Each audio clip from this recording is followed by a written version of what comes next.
So ಮುಖ್ಯಮಂತ್ರಿ ಕುರ್ಚಿ ಕದನ ಏನು ನಡೀತಾ ಇತ್ತು ಕಳೆದ ಹಲವಾರು ತಿಂಗಳುಗಳಿಂದ ಇವತ್ತು ಅದಕ್ಕೊಂದು ದ ಎಂಡ್ ಅಥವಾ ತೆರೆ ಬೀಳಬಹುದು ಅಂತ ನಿರೀಕ್ಷೆ ಇತ್ತು. ಆದರೆ ಅದು ಹಾಗಾಗಿಲ್ಲ.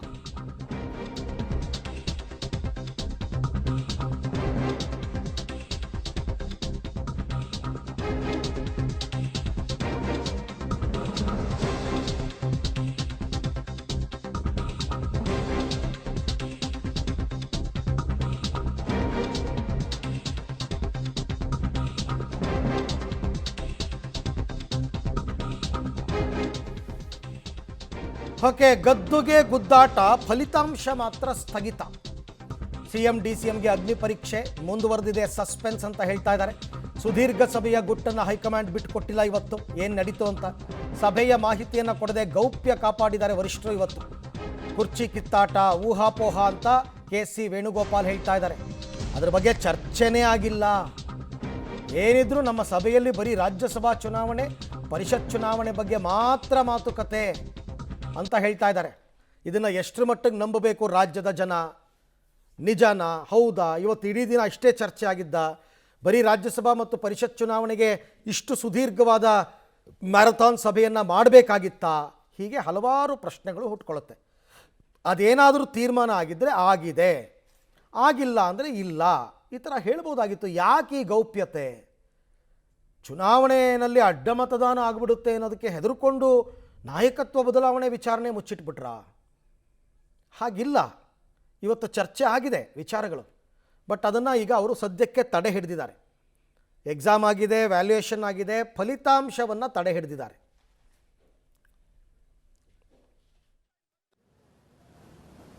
Of course, CM Siddaramaiah ji, Deputy CM DK Shivakumar ji and General Secretary in charge of Karnataka and myself be part of the discussion. Today entire discussion is only concentrated on coming Rajya Sabha elections and council elections of Karnataka. Whatever speculation you people are doing, that is only speculation, no reality at all. Today we discussed about the Rajya Sabha seats and the council seats of Karnataka. The candidates of Rajya Sabha and council seats of Karnataka will be announced. That's all. This is what we have decided today, nothing else discussed today. ವಿಚಾರಕ್ಕೆ ಸಂಬಂಧಪಟ್ಟಂತೆ ಮತ್ತಷ್ಟು ಮಾಹಿತಿ ನಮ್ಮ ನವದೆಹಲಿ ಪ್ರತಿನಿಧಿ ಶಬೀರ್ ಅವರಿಂದ ಪಡ್ಕೊಳ್ಳೋಣ. ಶಬೀರ್, ಯಾಕೆ high command ಗೌಪ್ಯತೆಯನ್ನು ಕಾಪಾಡ್ಕೋತಾ ಇದೆ ಈ ವಿಚಾರದಲ್ಲಿ ಅಂತಕ್ಕಂಥದ್ದು ಪ್ರಶ್ನೆ. ಇಡೀ ದಿನ ಬರೀ ರಾಜ್ಯಸಭಾ ಮತ್ತು ಪರಿಷತ್ ಚುನಾವಣೆಗೆ ಅಷ್ಟೇ ಸೀಮಿತವಾಯ್ತಾ ಚರ್ಚೆ, ಅಥವಾ ಅವರು ಜನಗಳಿಗೆ ಸುಳ್ಳು ಹೇಳ್ತಾ ಇದ್ದಾರಾ? ಏನಿದ್ರ ಅರ್ಥ ಅಂತ? ಅರವಿಂದ್, ಹೈಕಮಾಂಡ್ ಗೌಪ್ಯತೆ ಮೇಂಟೈನ್ ಮಾಡ್ತಾ ಇದೆ ಅನ್ನುವಂಥದ್ರಲ್ಲಿ ಯಾವುದೇ ರೀತಿಯಾದಂಥ ಅನುಮಾನಗಳಿಲ್ಲ. ಮತ್ತು ಇಡೀ ದಿನ ಸರಣಿ ಸಭೆಗಳನ್ನು ಮಾಡಿ ಕೇವಲ ರಾಜ್ಯಸಭೆ ಮತ್ತು ವಿಧಾನ ಪರಿಷತ್ ಅಭ್ಯರ್ಥಿಗಳ ಆಯ್ಕೆಯ ಬಗ್ಗೆ ಚರ್ಚೆ ಮಾಡಿದ್ದೀವಿ ಅನ್ನುವಂಥದ್ದಿದೆಯಲ್ಲ, ಇದು ರಾಜಕೀಯವಾಗಿ ಮಾಡ್ತಿರುವಂಥ ಬಹುಶಃ ಜೋಕ್ ಇರ್ಬೋದು ಕಾಂಗ್ರೆಸ್ ಹೈಕಮಾಂಡ್. ನೋಡಿ, ಇವತ್ತು ಇಡೀ ದಿನ ಮ್ಯಾರಥಾನ್ ಸಭೆಯಲ್ಲಿ ಏನೆಲ್ಲ ಬೆಳವಣಿಗೆಗಳಾಗಿದೆ ಅನ್ನುವಂಥದ್ದನ್ನು ಎಲ್ಲರೂ ಕೂಡ ನೋಡಿದ್ದಾರೆ.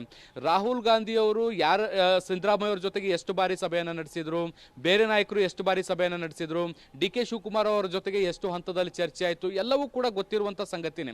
ನೋಡಿ, 2 ಮೀಟಿಂಗ್ಗಳನ್ನು DK ಶಿವಕುಮಾರ್ ಅವರ ಜೊತೆಗೆ ಹೊರತುಪಡಿಸಿದ್ರೆ, ಅಂದರೆ ಈ ಹಿಂದೆ ಮೊದಲು ರಾಹುಲ್ ಗಾಂಧಿ ಅವರು, KC ವೇಣುಗೋಪಾಲ್, ಮಲ್ಲಿಕಾರ್ಜುನ್ ಖರ್ಗೆ ಮತ್ತು DK ಶಿವಕುಮಾರ್ ಅವರು, ಇದು ಎಲ್ಲರೂ ಸೇರಿ ಒಂದು ಗ್ರೂಪ್ ಮೀಟಿಂಗನ್ನು ಮಾಡುವಂಥದ್ದನ್ನು ಹೊರತುಪಡಿಸಿದ್ರೆ ಬೇರೆ ಯಾವುದೇ ಪ್ರಮುಖ ಮೀಟಿಂಗ್ಗಳಲ್ಲಿ DK ಶಿವಕುಮಾರ್ ಅವರಿಲ್ಲ. ಬಾಕಿ ಉಳಿದಂತೆ ಎಲ್ಲ ಸಭೆಗಳಲ್ಲೂ ಕೂಡ ಸಿದ್ದರಾಮಯ್ಯ ಅವರ ಜೊತೆಗೆ ಹೈಕಮಾಂಡ್ ನಾಯಕರು ಹೆಚ್ಚಿನ ಸಮಯವನ್ನು ಕಳೆದಿರುವಂಥದ್ದು. ಸೊ ಇದರ ಹಿಂದಿನ ಅರ್ಥ ಏನು, ಗುಟ್ಟೇನು ಅನ್ನುವಂಥದ್ದು ಸಹಜವಾಗೇ ಬರುತ್ತೆ. ಸೊ ಹೈಕಮಾಂಡ್ ಏನೋ ಒಂದನ್ನು ಮುಚ್ಚಿಡುವಂಥ ಪ್ರಯತ್ನ ಮಾಡ್ತಾ ಇದೆ ಅನ್ನುವಂಥದ್ರಲ್ಲಿ ಯಾವುದೇ ರೀತಿಯಾದಂಥ ಅನುಮಾನಗಳಿಲ್ಲ. ಭಾಳ ಸ್ಪಷ್ಟವಾಗಿ ಹಾಗೇನಾದರೂ ನಾಯಕತ್ವ ಬದಲಾವಣೆ ಇಲ್ಲ, ಸಚಿವ ಸಂಪುಟ ಪುನರ್ರಚನೆ ಇಲ್ಲ ಅಥವಾ ವಿಸ್ತರಣೆ ಇಲ್ಲ, ಏನಾದರೂ ಇದ್ದರೆ ಅದನ್ನು ನೇರವಾಗಿ ಹೇಳಬಹುದಾಗಿತ್ತು. ಈ ಮೀಟಿಂಗ್ ಮುಗಿದು ಹೊರಗಡೆ ಪ್ರೆಸ್ ಮೀಟ್ ಮಾಡಿದ್ರಲ್ವಾ, ಆ ಸಂದರ್ಭದಲ್ಲಿ ಅವ್ರು ಹೇಳ್ಬೋದಾಗಿತ್ತು. ಅದು ಯಾವುದನ್ನು ಕೂಡ ಹೇಳಿಲ್ಲ.